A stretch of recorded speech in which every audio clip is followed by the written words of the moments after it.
In our culture, the word obedience has a bad reputation, to say the least. It's sometimes connected to that we're either weak or we're either dormant, or ultimately that we're giving over our freedom to someone else or something else. In reality, we all just want to be the captain of our own ship.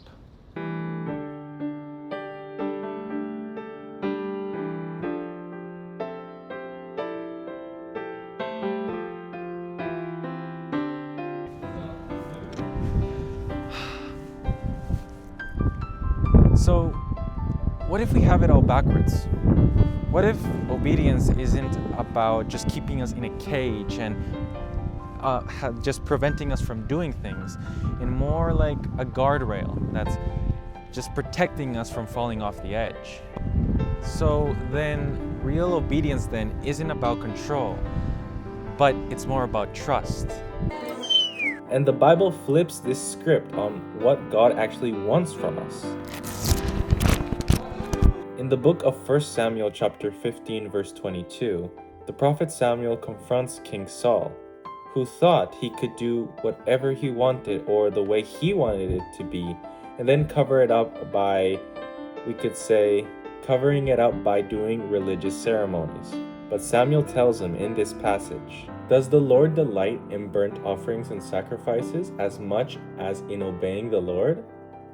To obey is better than sacrifice, and to heed is better than the fat of rams." God isn't impressed by the way how we portray ourselves or fabricate who we are in front of others, or our public gestures of generosity, if our heart is not actively seeking Him. He doesn't want our sacrifices. He wants us to heed Him, meaning He wants us to listen. This is where it gets deep. Obedience isn't just following rules because you're scared of getting in trouble. In the book The Desire of Ages, it says, "All true obedience comes from the heart. It was heart work with Christ, and if we consent, He will so identify Himself with our thoughts and aims, so blend our hearts and minds into conformity to His will, that when obeying Him, we shall be but carrying out our own impulses." Did you catch that? True obedience comes from the heart. When you are truly connected to God, obedience doesn't feel like you're being forced to do something you hate. It comes naturally. You obey because your heart has changed, not just your actions. So, how do we apply this heart work? Not hard work, but heart work this week? Well, it could be catching yourself when you try to negotiate with your conscience.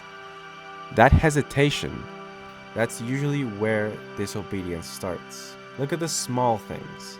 Obedience shows up in how we treat people when no one is watching, or how we handle our time.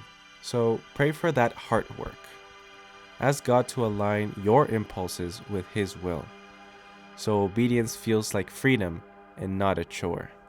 In the end, obedience is the ultimate form of trust. It's saying, "God, I believe your way is better than mine." And with that, thanks to God, another week, 1% better, always.